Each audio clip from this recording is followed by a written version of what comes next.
Vamos a ver un tema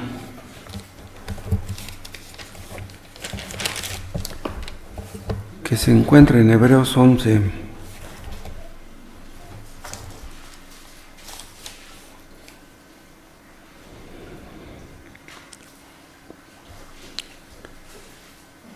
Empezamos en el versículo 8. Por la fe Abraham, siendo llamado, obedeció para salir al lugar que había de recibir como herencia, y salió sin saber a dónde iba. Por la fe habitó como extranjero en la tierra prometida como en tierra ajena, morando en tiendas con Isaac y Jacob, coherederos de la misma promesa, porque esperaba la ciudad que tiene fundamentos, cuyo arquitecto y constructor es Dios. Vean, la ciudad que tiene fundamentos. Con estas palabras da a entender nuestro Dios que las ciudades de este mundo no tienen fundamentos.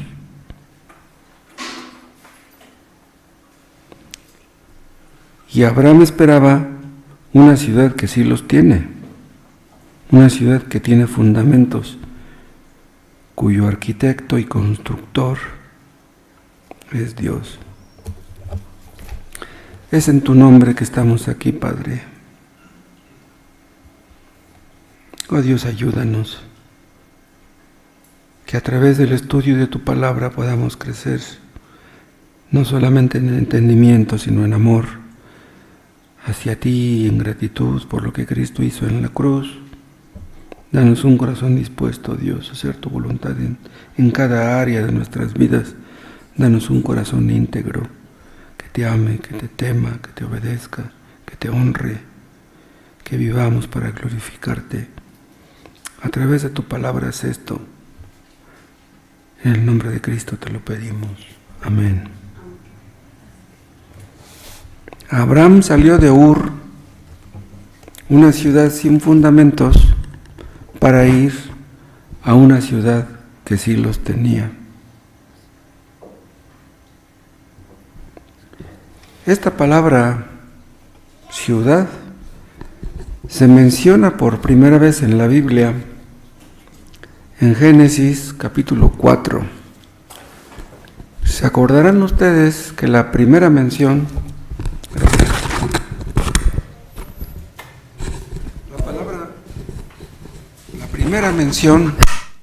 siempre es importante. La primera vez que se menciona una palabra en la Biblia, siempre es importante eso. Vean ustedes en Génesis 4, versículo 17. Y conoció Caín a su mujer. ¿Se acuerdan cómo Dios lo hizo andar errante, no? Y conoció Caín a su mujer, la cual concibió, y dio a luz a Enoc. Y edificó una ciudad. ¿Quién edificó una ciudad? Caín. Y llamó el nombre de la ciudad del nombre de su hijo, Enoc. Hemos estudiado algo acerca de este personaje, Enoc. ¿Quién fue su padre de Enoc? Caín. Enoc fue un verdadero creyente, pero ustedes saben quién fue Caín. Caín edificó una ciudad en honor de su hijo, y ahí demostró su rebeldía. O sea, mató a su hermano por su rebeldía, por su maldad, y edificó esta ciudad por lo mismo, como veremos. Dios maldijo a Caín, pero Caín trató de atenuar esa maldición construyendo una ciudad en honor de su hijo, Enoc. Aunque Dios maldijo a Caín, Dios tuvo paciencia con él. Dios tuvo misericordia para él. Pero al edificar esta ciudad no pensó en Dios, no consultó en Dios, no consultó con Dios, no pensó en su paciencia ni en su misericordia. Al contrario, al construir esta ciudad, manifestó todavía más rebeldía. ¿Por qué? Porque estaba pensando en su hijo, estaba pensando en su descendencia. Eso le importaba. Dios no le importaba. Cuando nosotros tomamos decisiones sin consultar con Dios, cuando vivimos la vida a nuestra manera, estamos demostrando nuestra rebeldía, que no queremos en el fondo hacer la voluntad de Dios. Y la rebeldía de Caín también se ve en Lamec, su descendiente.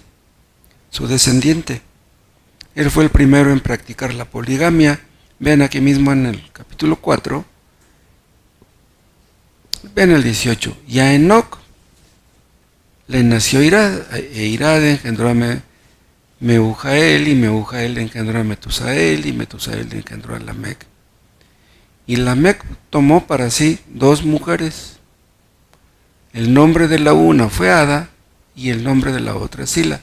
O sea, fue el primer hombre en tener 2 mujeres.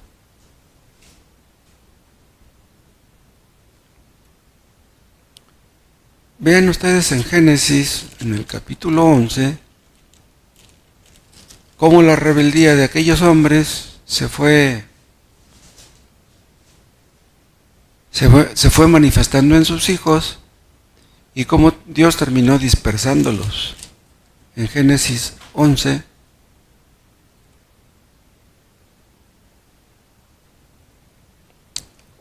tenía entonces toda la tierra una sola lengua y unas mismas palabras. Y aconteció que cuando salieron de oriente hallaron una llanura en la tierra de Sinar y se establecieron allí y se dijeron unos a otros: vamos, hagamos ladrillo y cozámoslo con fuego. Y les sirvió el ladrillo en lugar de piedra y el asfalto en lugar de mezcla. Y dijeron: vamos, edifiquémonos una ciudad. Vean, aquí está otra mención de la palabra ciudad. Edifiquémonos una ciudad y una torre, cuya cúspide llegue al cielo, y hagámonos un nombre por si fuéramos esparcidos sobre la faz de toda la tierra. Vean, esta torre no era una torre como la pintan algunos que va creciendo en pisos hasta ser algo muy alto. Estas torres, estos lugares altos de los que habla el Antiguo Testamento, eran pirámides. Las pirámides son tan antiguas como el mundo. Las pirámides son señal de idolatría, de oposición a Dios. Dios confundió sus lenguas. Vean el 5. Y descendió Jehová para ver la ciudad y la torre que edificaban los hijos de los hombres. Y dijo Jehová: he aquí el pueblo es uno, y todos estos tienen un solo lenguaje, y han comenzado la obra, y nada les hará desistir ahora de lo que han pensado hacer. Ahora pues, descendamos y confundamos allí su lengua, para que ninguno entienda el habla de su compañero. Así los esparció Jehová desde allí sobre la faz de toda la tierra, y dejaron de edificar la ciudad. Vean, Dios le puso un freno, les puso límites. ¿Qué hubieran hecho si Dios los hubiera dejado hacer lo que ellos querían? Los hombres que se alejan de Dios, a fin de cuentas, es por eso, porque quieren hacer lo que ellos quieren, no lo que Dios quiere. Dejaron de edificar la ciudad, sí, porque Dios estorbó sus planes, porque Dios confundió sus lenguas. Pero los hombres volvieron a lo mismo más adelante. De todas maneras, ellos estaban empeñados en construir una ciudad. Vean, vivir en una ciudad tiene sus ventajas, pero tiene también sus desventajas. Las grandes ciudades son centros de ciencia, de arte, de tecnología, pero también de explotación, de corrupción, de impunidad, de crimen, de pecado en general, de injusticia, de inseguridad. Ustedes saben, hermanos, que Dios permite el mal para su gloria. Hay mal natural, hay mal moral y hay mal sobrenatural. Dios permite todos estos tipos de mal para manifestación de su gloria. Y esto se ve más en las grandes ciudades. El mal natural, el mal moral y el mal sobrenatural. ¿Cuál es el mal natural? Lo que se ve en los desastres naturales como los terremotos. Los terremotos matan a miles de personas, pero eso ocurre en las ciudades grandes. En un terremoto, por ejemplo, como en el 85, en la Ciudad de México dicen que murieron como 10,000. ¿Saben ustedes dónde fue el epicentro del terremoto del 85? Fue en Guerrero. ¿Saben ustedes cuántas personas murieron en Guerrero? 7. Y aquí en la Ciudad de México murieron 10,000. En los pueblos pequeños no mueren muchas personas por los terremotos. El mal moral se ve que en las ciudades más grandes se concentra el pecado, la vida nocturna.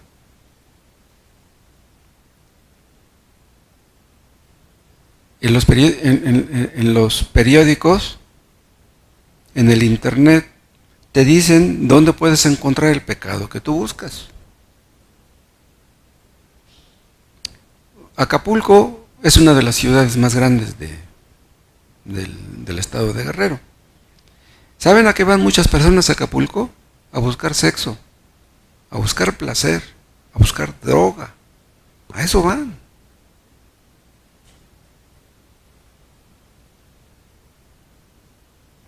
Aquí en la Ciudad de México y en la zona conurbada hay ciudades como Nesa, donde hay miles, más de 1,000,000 de habitantes. Aquí en Ciudad Neza hay más de 1,000,000. Hace como 10 años había 1,400,000. Yo le calculo que ya debe haber como 1,500,000, no sé. Ciudad Neza es uno de los municipios más grandes de todo México, junto con Ecatepec. Ecatepec tiene más habitantes que algunos países del mundo. Países. O sea, un municipio que tiene más gente que un país. Y en esta ciudad tan grande como en esa, pues hay un montón de crímenes. Extorsiones, secuestros, drogadicción, prostitución. Y esas cosas casi no se ven en pueblos pequeños. En una ciudad grande se ve el pecado como deseable, como normal. Y en un pueblo pequeño las cosas son muy diferentes. Por ejemplo, si en un pueblo pequeño una muchacha resulta embarazada fuera del matrimonio, todo el pueblo se entera. Le pregunté al hermano Rubén del Chichica, ahora que fui, que como cuántos habitantes habría en el Chichica. Dice que como 2,500. Pues si en 2,500 sale una chica embarazada, pues todo se entera. Y se ha sabido que si en un pueblo así una muchacha llega a salir embarazada, puede suceder incluso que tenga que salir del pueblo para que no sea señalada por los demás. Bueno, no tanto en el Chichica, pero hay pueblos donde el catolicismo abunda más, donde sí sucede eso. Les da pena a las muchachas ser señaladas con el dedo. En una ciudad, la oferta del pecado es mucha. ¿Por qué es mucha? Porque la demanda es mucha. Mucha la demanda, pues es mucha la oferta, ¿no?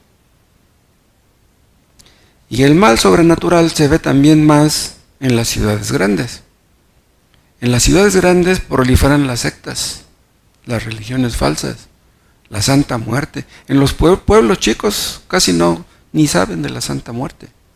Aquí en México un montón de los brasileños mentirosos. En la televisión anuncios astrológicos. La actividad demoníaca se concentra en las grandes ciudades. Ahí tienen mucho lugar para trabajar. Ven ustedes en el libro de Daniel, en el capítulo 10.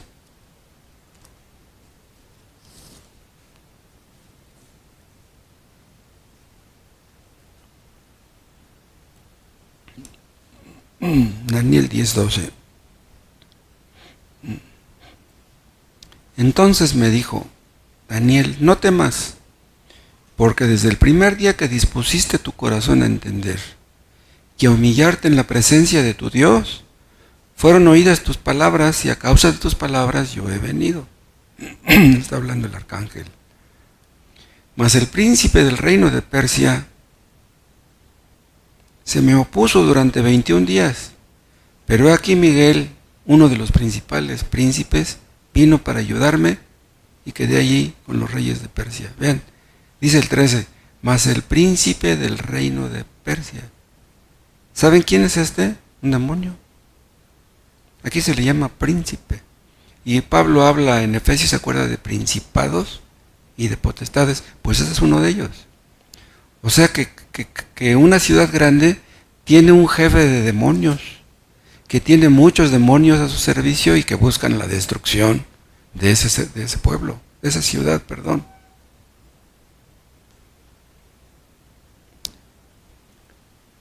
Daniel oró, pero ¿qué tanto poder tendrá un demonio que se le opuso a un ángel para impedir que recibiera respuesta la oración de Daniel? ¿Cómo ven? Hay jerarquías angélicas, hay demonios que son servidos por otros demonios. Diríamos que hay demonios nacionales, demonios estatales, demonios que trabajan a lo grande. Los demonios están organizados. La Biblia habla de maquinaciones, de acechanzas. Los demonios planean. Los demonios buscan la destrucción de iglesias, de familias. Podríamos pensar que hay un demonio asignado a Ciudad Neza. Y pudiera ser, quién sabe, si hubiera demonios especializados en una familia. Es posible que los demonios de una ciudad tengan comunicación con demonios de otra. En un pueblo pequeño, quizá no sea necesario que vayan muchos demonios. En un pueblo pequeño, pues a lo mejor con uno, ¿no? Puede hacer mucho mal. Las grandes ciudades son centros de idolatría de cualquier forma. Idolatría sexual, idolatría deportiva. Y podríamos pensar que los conflictos entre Dios y Satanás se intensifican en las ciudades grandes. Conflictos en la educación, conflictos en la familia, en el gobierno, en iglesias. ¿Qué es lo que los hombres buscan en las grandes ciudades? Quieren placer, quieren dinero, quieren diversión, comodidades, entretenimiento sin Dios. Quieren todas estas cosas, pero no quieren saber de Dios. En los pueblos agrícolas, los agricultores dependen de Dios. Ellos siembran y pues esperan que Dios mande la lluvia para poder tener una cosecha. Si Dios no manda la lluvia, pues ya fueron afectados muchos. Pero en una grande ciudad no ocurre eso. En una ciudad grande, los hombres no dependen de la agricultura. Los hombres dependen del patrón, dependen de la chamba, del compadre, del que les mete el hombro. En lugar de poner sus ojos en Dios o de confiar en Dios, ponen sus ojos en los hombres. O sea, podríamos decir que las grandes ciudades impulsan a los hombres a olvidarse de Dios. Y es por eso que en las grandes ciudades hay muchos ateos que promueven su ateísmo. El cine, el estadio, el teatro, los bailes te alejan de Dios. En las ciudades grandes hay actividades sexuales prohibidas que no hay en un pueblo. En las ciudades grandes hay centros comerciales que promueven el mercantilismo, la mundanalidad, la codicia. Ciudades donde Dios no cabe. Pero yo les dije que vivir en las ciudades tiene sus ventajas. Por ejemplo, el hecho de que si no encuentras trabajo en una cosa, pues encuentras trabajo en otra. Y en los pueblos pequeños es más difícil conseguir trabajo. En las ciudades grandes hay recursos que no hay en un pueblo pequeño. Las ciudades atraen a los grandes inversores, las grandes inversiones. En los pueblos chicos no. En una ciudad se puede vivir socialmente y se puede vivir en el anonimato. En una ciudad grande tú pasas desapercibido. En un pueblo todos te conocen.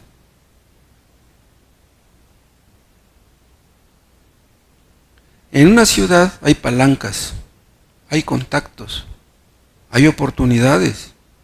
En una ciudad se vende de todo. Y si vives en un pueblo y no encuentras lo que buscas, pues tienes que ir a buscarlo a la ciudad grande.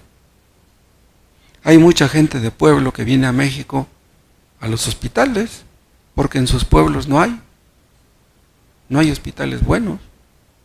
En una ciudad hay educación, hay cultura, hay medios de comunicación que no hay en un pueblo. En las ciudades hay muchos ricos, en los pueblos hay muy pocos. En Isaías, en Ezequiel, en Jeremías, hay muchas profecías en contra de las ciudades. Profecía en contra de Babilonia, en contra de Egipto, en contra de Damasco, en contra de Asiria, etc. Cuando Dios juzga a una ciudad, juzga a todos los que viven en esa ciudad.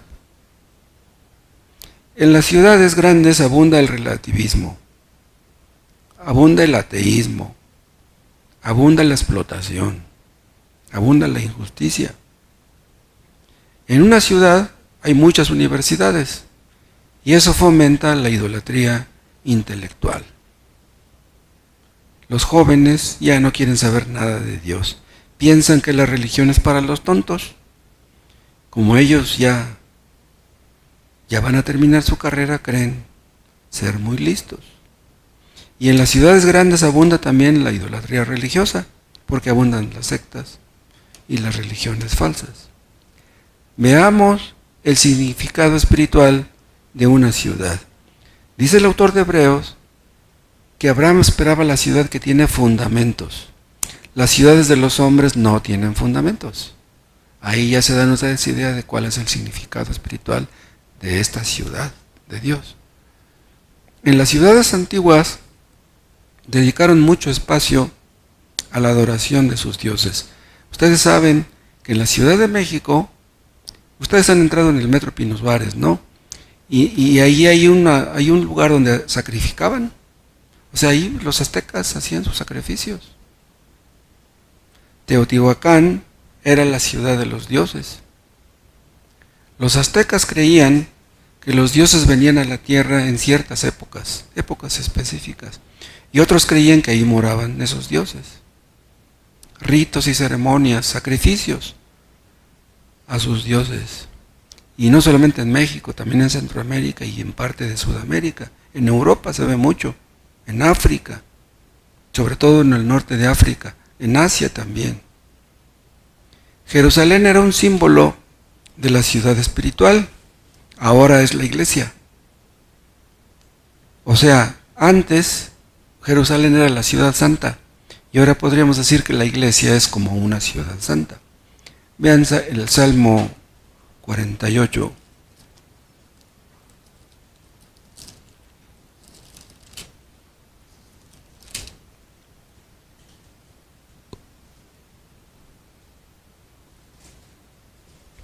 Salmo 48:1. Grande es Jehová y digno de ser en gran manera alabado en la ciudad de nuestro Dios, en su monte santo. Hermosa provincia, el gozo de toda la tierra, es el monte de Sión, a los lados del norte, la ciudad del gran rey. Esta ciudad de Sión es la ciudad de Jerusalén, la ciudad de paz. Y vean también el Salmo 87.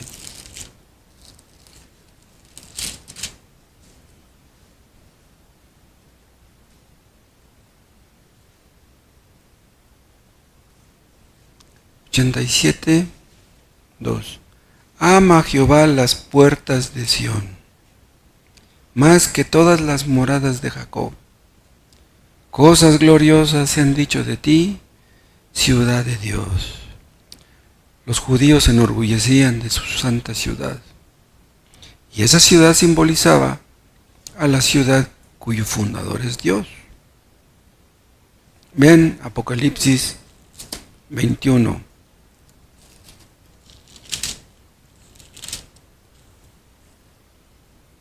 Y yo, 21:2. Y yo, Juan, vi la santa ciudad, la nueva Jerusalén, descender del cielo de Dios, dispuesta como una esposa ataviada para su marido. Y vean 21:10. Y me llevó en el espíritu a un monte grande y alto, y me mostró la gran ciudad santa de Jerusalén, que descendía del cielo de Dios. Comparen esto que estamos leyendo con lo que dice Gálatas 4.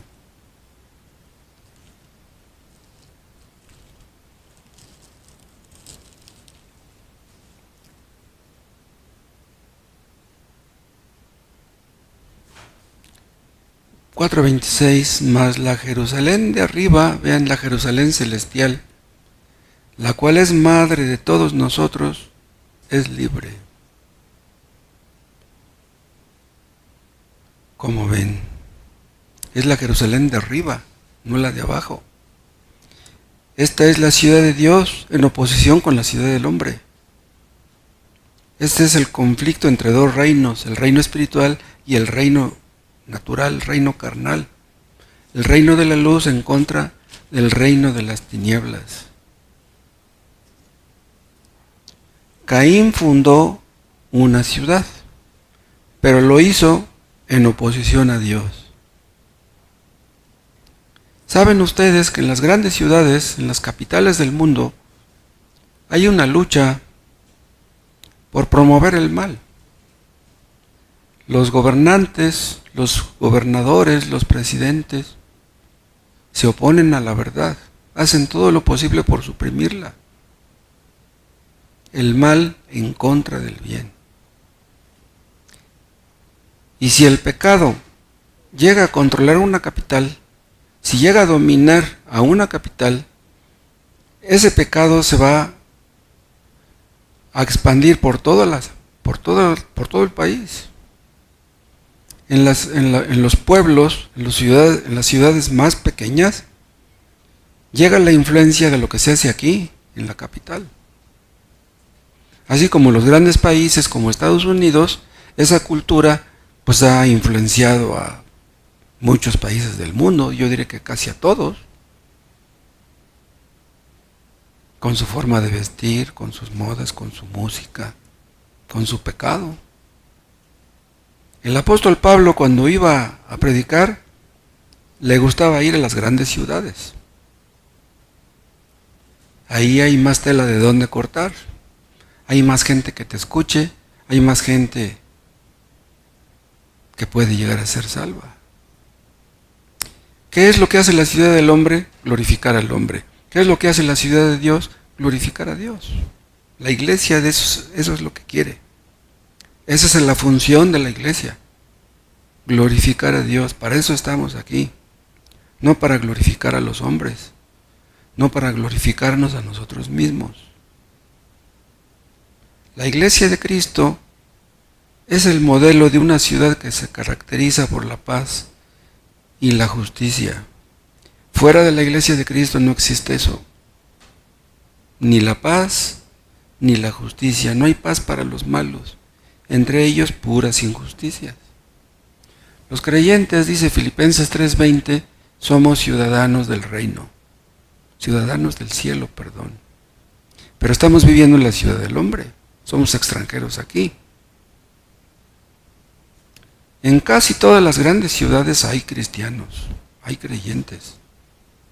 Y estamos metidos en medio de este conflicto espiritual. la luz contra las tinieblas. Si estamos unidos, hermanos, si realmente estamos unidos, podemos hacer mucho. Si estamos divididos, no podemos hacer nada. Si estamos unidos, podemos influir en la ciudad del hombre. Dios nos ha llamado a ser sal y luz. La luz disipa las tinieblas, la sal disipa la corrupción. La luz en las tinieblas resplandece, dice uno de nuestros lemas. La gente nos observa.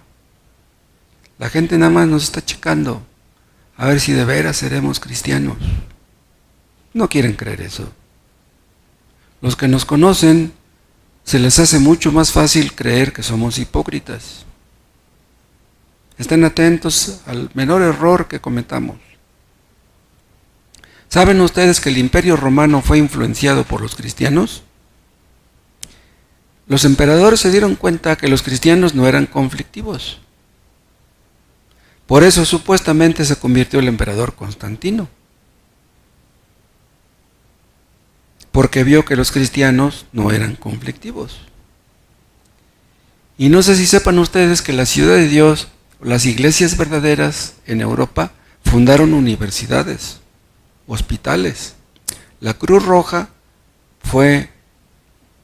empezó por la influencia de la iglesia, de las iglesias cristianas. Las iglesias cristianas ayudaban a los huérfanos, a los discapacitados. Entonces eran un medio de bendición para la sociedad. Pero la ciudad del hombre se apoderó de estas cosas. Y ahora las universidades cristianas pues ya nomás son de nombre. Todavía hay algunas universidades donde se estudia teología. Aquí en México no hay ninguna donde se estudie la teología. En Estados Unidos hay muchas, pero no se enseña buena teología. Hospitales que eran cristianos cayeron en manos del gobierno.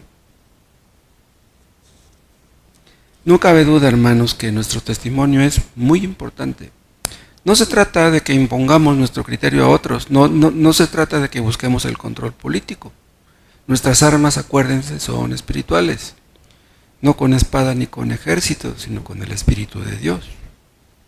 Nosotros no promovemos una sociedad sacralista, como proponían las iglesias reformadas.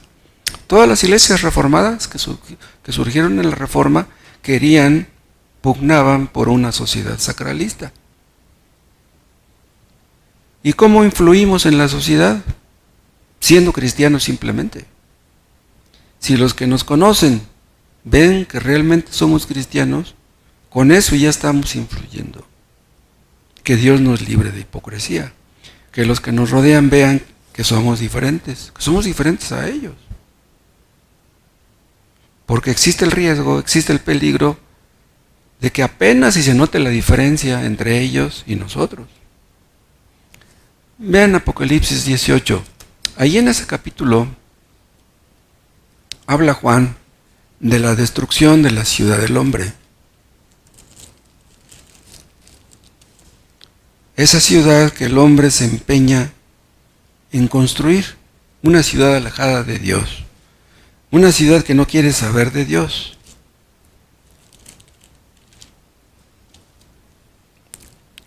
Tienen Apocalipsis 18, 1. Después de esto vi a otro ángel descender del cielo con gran poder, y la tierra fue alumbrada con su gloria. Y clamó con voz potente diciendo: ha caído la gran Babilonia, y se ha hecho habitación de demonios, y guarida de todo espíritu inmundo, y albergue de toda ave inmunda y aborrecible. Vean, esta gran Babilonia que está aquí hablando es un tipo del mundo, ¿sí? Y pasen al 10. Parándose lejos por el temor de su tormento, diciendo: ay de la gran ciudad de Babilonia, la ciudad fuerte, porque en una hora vino tu juicio. Aquí no está hablando de la ciudad de Babilonia, está hablando de la ciudad de este mundo. O sea, viendo al mundo como una ciudad gigantesca. En los versículos 5, 8 habla de su destrucción. Porque sus pecados han llegado hasta el cielo y Dios se ha acordado de sus maldades. Dadle a ella como ella os ha dado, y pagadle doble según sus obras. En el cáliz en que ella preparó bebida, preparadle a ella el doble. Cuanto ella se ha glorificado y ha vivido en deleites, tanto dadle de tormento y llanto, porque dice en su corazón, yo estoy sentada como reina, y no soy viuda, y no veré llanto. Por lo cual en un solo día vendrán sus plagas, muerte, llanto y hambre, y será quemada con fuego, porque poderoso es Dios el Señor, que la juzga. Vean, los hombres que se alejan de Dios, los hombres que se olvidan de Dios, los hombres que se apartan de Dios, verán su error demasiado tarde. Los que no le quieren obedecer.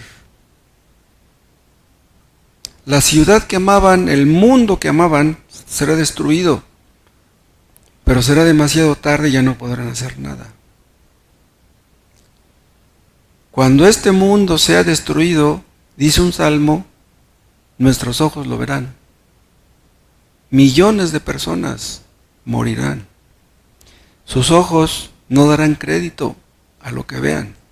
Y pasan hasta el 16, y diciendo, ay de la gran ciudad que estaba vestida de lino fino, de púrpura y de escarlata, y estaba adornada de oro, de piedras preciosas y de perlas, porque en una hora han sido consumidas tantas riquezas, y todo piloto y todos los que viajan en naves y marineros, y todos los que trabajan en el mar se pararon lejos, y viendo el humo de su incendio dieron voces diciendo, ¿qué ciudad era semejante a esta gran ciudad?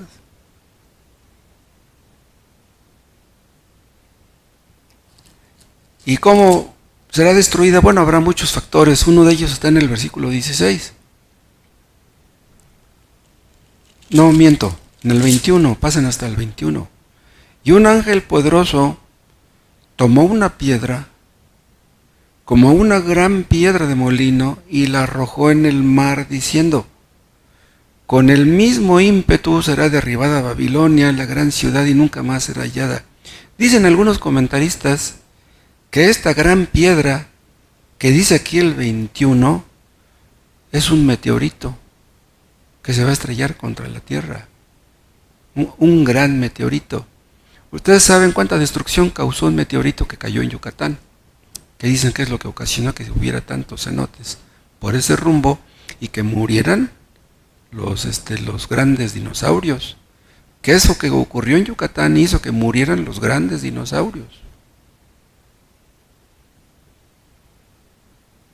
Entonces Dios usará algo así para matar a muchísimas personas. Y entonces, vean lo que ocurrirá en el 22. Y voz de arpistas, de músicos, de flautistas y de trompeteros no se oirá más en ti. Eso se acabará. Y ningún artífice de oficio alguno se hallará más en ti, ni ruido de molino se oirá más en ti. Son todas estas personas que morirán y que irán al infierno. En el infierno ya no habrá música, ya no habrá instrumentos musicales. Y dice en la parte segunda, después del punto y coma en el 22, y ningún artífice de oficio alguno se hallará más en ti. En el infierno no habrá quien fabrique, no habrá industria, no habrá trabajo, nadie fabricará nada. En el cielo tenemos bases para pensar que todo esto habrá.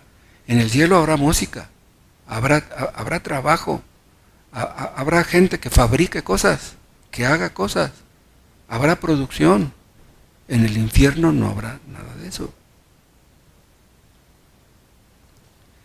En el infierno ya no habrá más relaciones íntimas entre marido y mujer.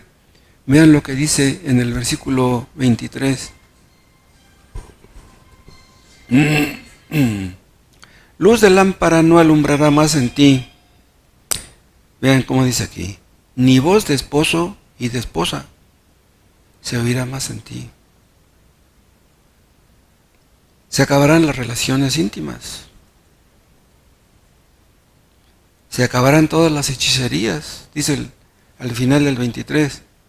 Porque tus mercaderes eran los grandes de la tierra, pues por tus hechicerías fueron engañadas todas las naciones. ya no habrá más de esto. Se acabará la brujería. Todos los que no querían saber de Dios estarán ahí en ese lugar. Y en ese lugar se encontró la sangre de profetas y de santos, dice el 24. Y en ella se halló la sangre de los profetas y de los santos y de todos los que han sido muertos en la tierra. ¿Cuántos crímenes por causa de Cristo? Esto es lo que va a pasar con la grande ciudad que creó un mundo agradable, pero sin Dios. Una ciudad donde Dios no cabe. El mundo trata de alejar a los hombres de Dios. El dinero, los lujos, las comodidades hacen que los hombres se olviden de Dios. ¿Tienes dinero? Que Dios ni que nada. Y por eso en las grandes ciudades existe tanto ateísmo. La Biblia miente.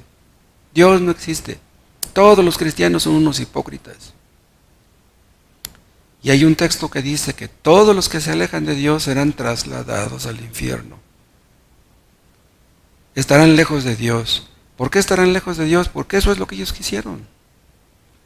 No quisieron acercarse a Dios. En el infierno, aunque quisieran, ya no podrán. Quisieron ganar el mundo y perdieron su alma, lo más valioso.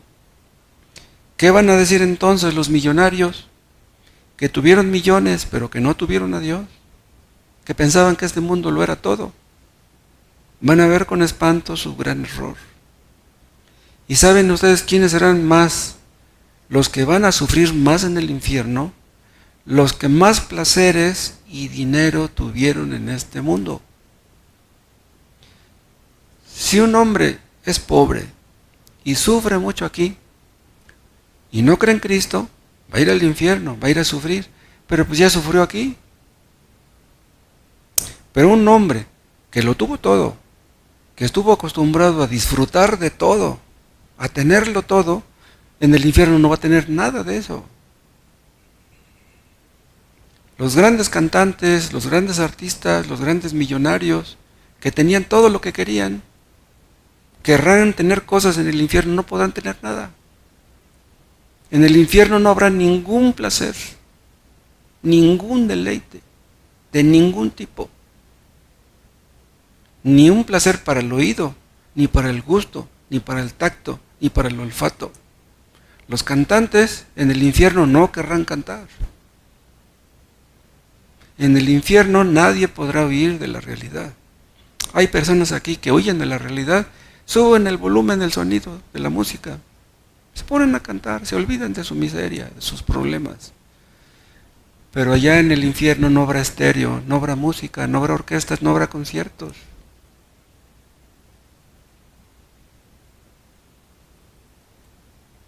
Los hombres, cuando tienen dinero y son jóvenes, creen que serán eternos. Pero todos tendremos que morir. Los que estén en el infierno, o los que ya están, quisieran ser aniquilados. Pero no será posible eso. Los que ya están en el infierno suspiran por una copa, por una inyección de cocaína. Vimos el texto que dice que no habrá voz de esposo. No habrá voz de esposo, no habrá voz de esposa. Hay matrimonios que no se llevan bien. Pero aunque no se lleven bien, se soportan. Se acostumbran a la mala vida. No se llevan bien, se pelean, pero en la noche, cuando se acuestan, duermen juntos y ya, se olvidan de sus problemas por un ratito aunque sea. Pero en el infierno no podrán hacer eso.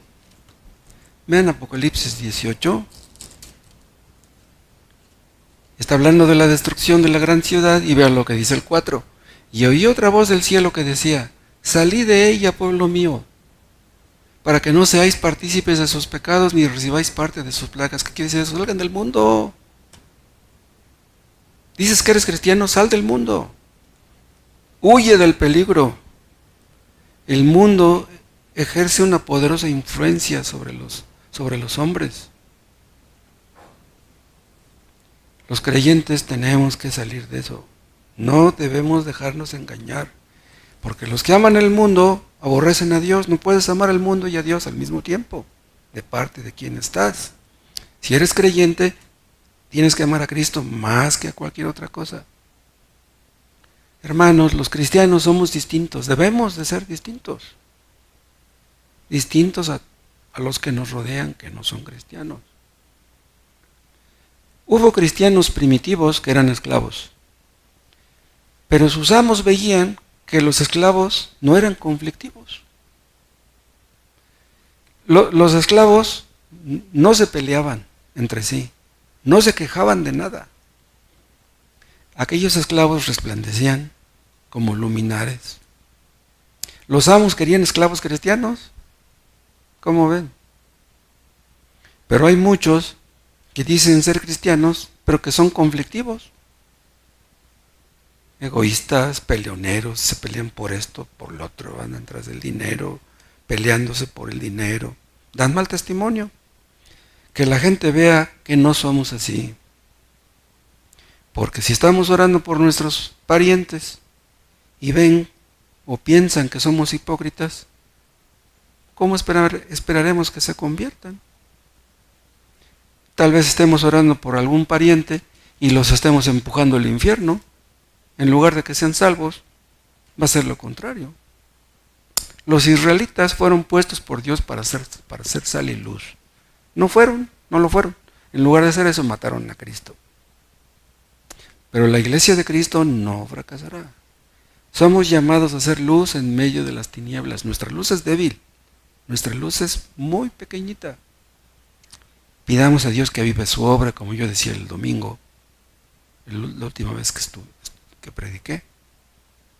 Que Dios avive su obra en medio de estos tiempos.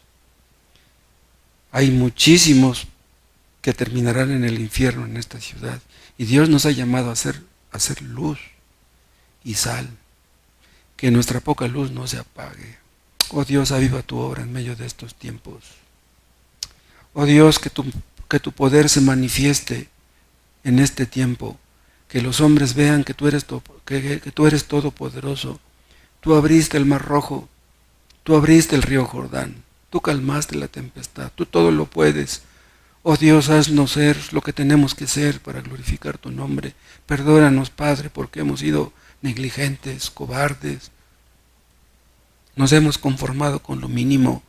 Este mundo nos atrae demasiado. Perdónanos, Dios, y ayúdanos a ser luz y sal en esta ciudad que vive en las tinieblas, y que veamos muchos salvos en esta grande ciudad de Neza. Ayúdanos, Dios, y que veamos a nuestros parientes convertidos, a nuestros hijos que no lo son. Te lo pedimos en el nombre de Cristo. Amén.